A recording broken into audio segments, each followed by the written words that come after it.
Suspicious sinkhole leads police to uncover a criminal plot like no other.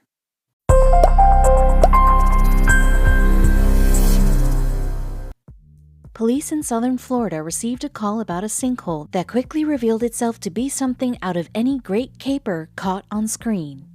However, as the scheme unraveled, investigators went from reluctantly impressed by the perpetrator to shaking their heads at the dim-witted conjob. It seems that in real life, intricate heists are far and few between. At 9:30 p.m. on Tuesday, January 29th, the phone rang at the Pembroke Pines Public Works. Late-night calls seldom bring good news, but this case was stranger than the average. A Good Samaritan spotted what at first appeared to be a substantial pothole. Though when the motorist got a closer look, they thought, yep, that's a sinkhole all right. So they phoned in the proper authorities. When the road crew arrived on the scene, they poked around the sinkhole and were baffled. Suddenly, they were left with more questions than answers, but there was one thing they knew for sure: this was no sinkhole. Peering over the edge, the crew saw a power cord trailing down through the mysterious abyss. Looking in the general direction of where the cord was headed, it appeared to lead off to a nearby line of trees. So they rang the Pembroke Pines Police Department after checking out the initial cause for concern. The cops turned their attention to the tree line, where another discovery thickened the plot. Hidden amongst the shrubbery was another hole. They suspected this opening was a tunnel. Examining the area in the darkness, officers found some other items that hinted towards a more nefarious explanation. Their flashlights caught a small electric generator and more electrical cords kept out of sight in the small patch of trees and bushes. Across the street, in the general direction of the opening, was a local Chase Bank branch. Taking into account all the clues, the cords, the location of the holes, and the obvious attempts to disguise their tracks, the cops were convinced this was the entrance to a tunnel. It was time to inform the FBI. By Wednesday morning, Flamingo Road was teeming with FBI investigators. That's when things started getting stranger. In order to determine the intention behind the hand-dug passageway, they had to see where it led. The 2-foot by 2-foot tunnel entrance raised countless questions on its own, since the digger had to be awfully tiny to travel through the narrow opening. There was no visible evidence to identify the pocket-sized culprit. Finally, the FBI investigators confirmed what they had suspected all along. Special Agent Michael Leverock responded to reporters. We trace the hole from the wood line approximately 50 yards until it hits the bank. Like a plot straight out of a heist movie, someone hatched an elaborate plan to burrow underground and break into the bank. Unfortunately for that devious mustache-twirling villain, their plans were foiled. Investigators continued to comb through the tunnels for other clues. As luck would have it, the criminal mastermind hadn't been too careful. They had forgotten to retrieve from the passage an old pair of muddy boots. Of course, the identity of the potential burglar was intriguing, but most compelling was how they managed it. Digging half the length of a football field on a public street, surrounded by business and traffic, completely undetected, is master-level thievery. Before they chalked it up to Danny Ocean, they uncovered the secret method for carrying out the dirt. A winch, a mechanical tool used to reel in or release rope, was obscured in the tree line. For such an involved heist, the culprit didn't do a good job of covering their tracks. At some point, the determined criminal pickaxed their way through the damp Florida earth. Using the winch and a small wagon police found nearby, one haul at a time, they carried the dirt out and away. Truth be told, the FBI was not sure what the perpetrator was capable of. As a precaution, they enlisted the help of a cadaver dog. Sniffing his way through the trenches, the dog found no bodies, alive or dead. With $0 stolen and 0 fatalities, the FBI investigators felt comfortable chuckling over this silly caper. Did they plan on pickaxing through the bank's foundation? Would they dance through a laser light alarm system like a stealthy cat? Granted, the tenacity it took to execute the tunnel portion was impressive. Investigators swept the area with detectors, pinging up more ground area with cable-laden passageways. In the end, their efforts were thwarted by rain. Several Florida drizzles softened the earth, causing the tunnel to collapse in multiple locations. The soaked ground resulted in the initial pothole that triggered the phone call.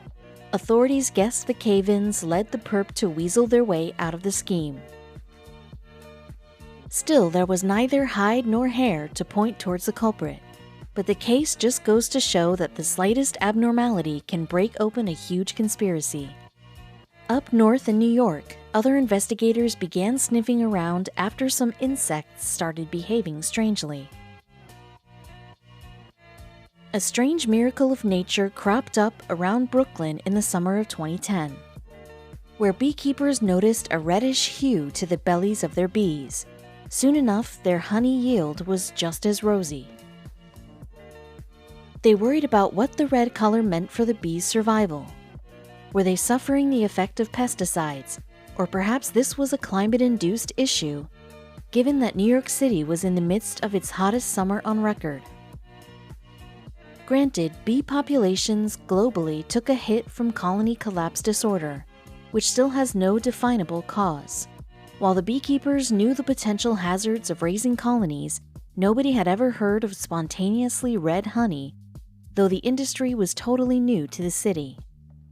Beekeeping in New York City was banned under Mayor Rudolph Giuliani, though there were still several rogue operations carefully disguised on rooftops. In March of 2010, the ban was lifted, quadrupling the number of hives by summertime. So, full-time educator and part-time beekeeper Tim O'Neill suggested the red substance could be ethanol glycol, a toxic chemical famous for its sweetness. He reasoned the bees were drawn to the liquid from MTA bus service depots. Cerise Mayo, a beekeeper on Governor's Island, also had bees producing red honey, which meant whatever was causing this anomaly somehow reached across the 600 yards of water separating them from the Red Hook cases. To determine if the honey was actually poisoned with ethanol glycol or any other contaminant the keepers hadn't considered, Tim O'Neill sent samples of his honeycomb off for lab testing at the New York State apiculturist in Albany. When the tests came back, the results showed the culprit, FD&C, red number 40. The bees were ingesting a food-safe dye somewhere around Red Hook, Brooklyn, and pretty soon, the keepers had a hunch about the source of the color. Dell's Maraschino Cherries Company, founded in 1948, was a 3-generation-run family business and an institution for the neighborhood of Red Hook. It just so happens that a key ingredient in their fruit confections was FD&C red number 40. Murmurs of the cherry factory's involvement turned to hard fact when the New York Times ran the front page headline, "In mystery and culture clash, some Brooklyn bees turn red. Still, some question whether it's all a joke." Governor Island beekeeper Cerise Mayo was quoted in the Times article, which some people took as an attempt at humor. They thought her name was fake because cerise is the French word for cherry. Most people took the initial article as a story about gentrification. On one side there was Arthur Mondella, the owner-operator of Dell's Maraschino Cherries Company, and on the other were the modern beekeeping gentrifiers pointing the finger. There was pointedly no comment from Arthur Mondella in the story, and he hasn't answered calls. He was, however, trying to remedy the problem quietly on his own. Arthur spoke to Andrew Cote from the New York City Beekeepers Association and arranged a meeting. As to avoid lurking reporters, Arthur met Andrew Cote at the factory one morning at 5 a.m. Arthur was ready and willing to learn how to put some screens up, make the lids of his bins tighter, control the spills, as Cote remembered. When they parted ways, Arthur Mondella paid Andrew Cote for his services. No cherry puddles were going to leak out of the factory anymore. All was well. In fact, the beekeepers were thankful Arthur called one of their own rather than an exterminator. This, however, was not the end of the mystery. One group spotted the article in the paper and wasn't as willing to let bygones be bygones. The Brooklyn District Attorney's Office. There was a reason Arthur Mandela was so willing to sweep his cherry puddles under the rug.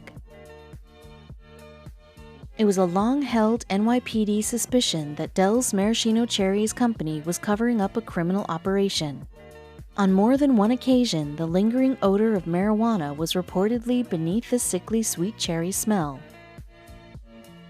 Postal workers called it in, neighbors noticed, but even a drug-sniffing dog wasn't able to pinpoint a marijuana scent. Lack of evidence made the DA's office move the cherry factory to the back burner, until 2013 when Kenneth Thompson was elected. Under Kenneth Thompson, the DA's office cracked down on environmental infractions, which brought the maraschino honeybee caper back to the surface.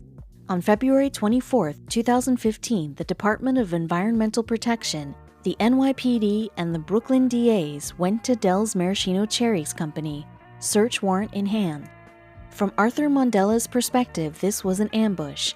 According to the warrant, they were searching for evidence of the illegal dumping of wastewater, which limited the scope of where they could look. That didn't keep them from a major discovery.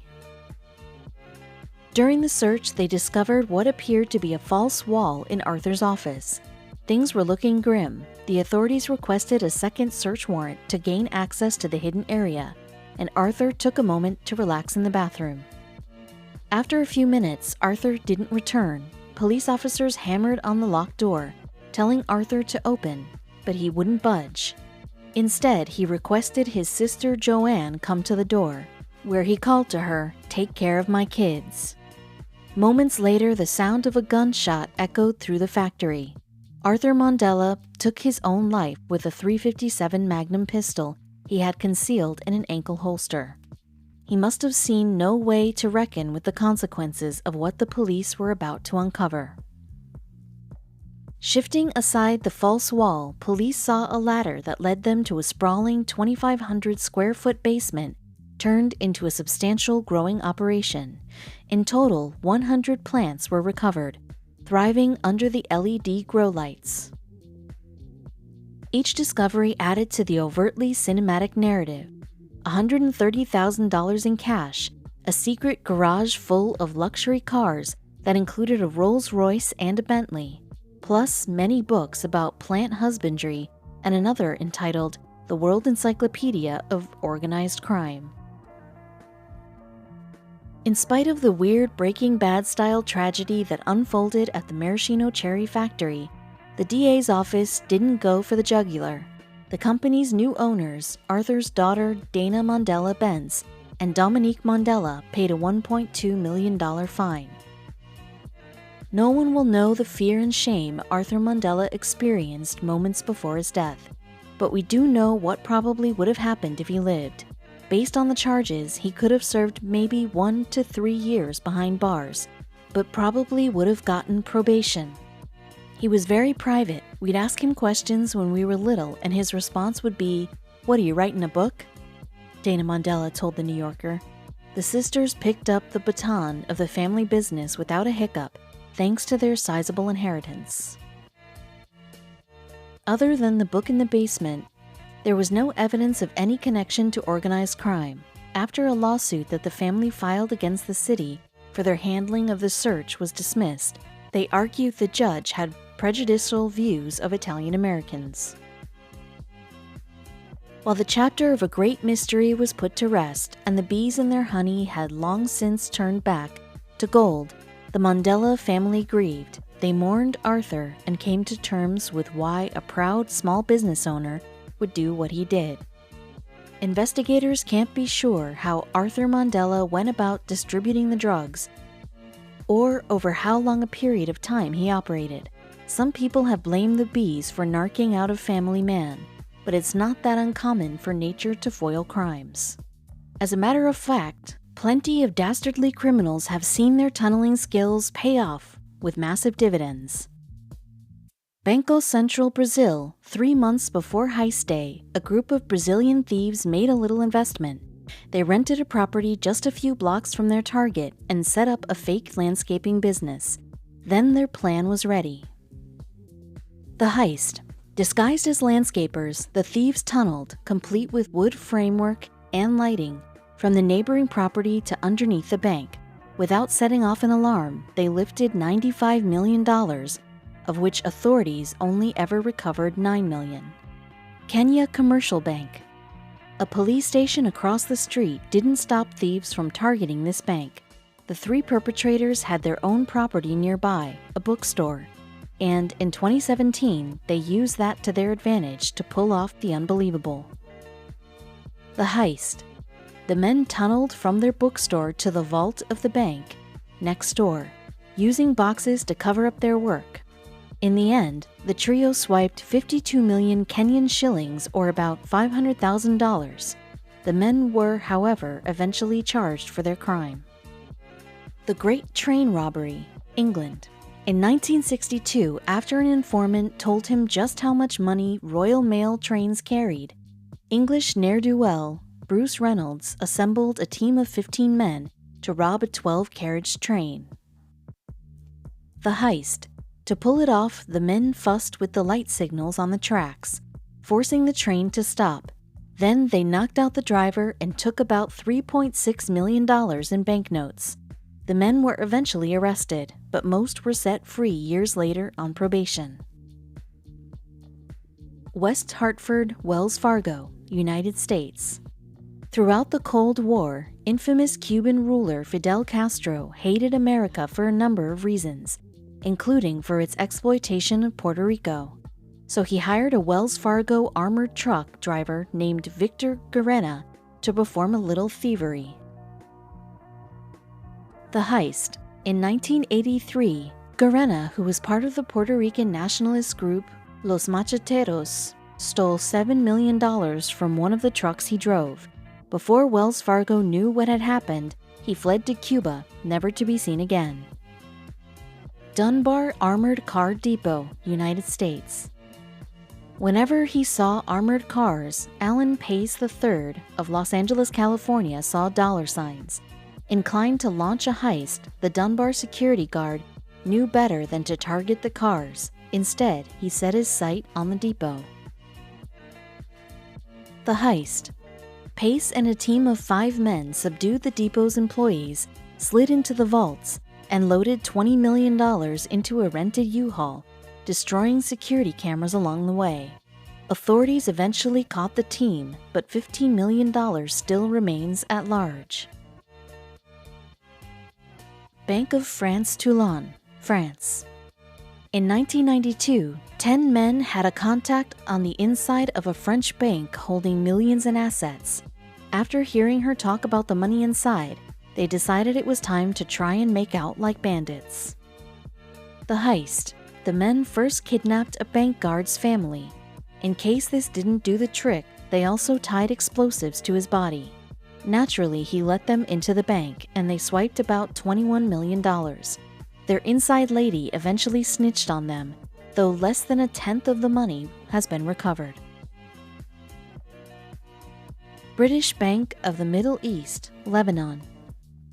In 1976, Lebanon was in the middle of a vicious civil war, which made banks sitting ducks for people who wanted to, win the war. So members of the Palestinian Liberation Organization hatched a scheme. The heist. The PLO group blew a hole in the side of the bank right beside the vault. They cracked open the vaults and stole between $20 and $50 million in currency, jewels, bonds, and anything else of value. Those responsible were never caught. Northern Bank, Ireland. On December 20th, 2004, a group of unidentified men hatched a plan to steal some cash from Ireland's oldest bank chain, launching the United Kingdom into a finger-pointing frenzy. The heist. Late at night, the armed men burst into the home of bank executives and held their families at gunpoint. Their instructions were simple: open up the vaults after hours and let them in. The executives complied, and the robbers took home about $37 million. Brinks Mat Robbery, London. Under the cover of darkness in November 1983, a guard at the Brinks Mat warehouse at Heathrow Airport let 6 thieves into the highly secured area. Upon entering the target area, however, the thieves changed their plans. The Heist. The thieves planned on taking £3 million, but found an additional 3 tons of gold in the vaults, so they took everything, leaving with £26 million, $41 million. Most involved were caught by police and convicted, but none of the money was recovered.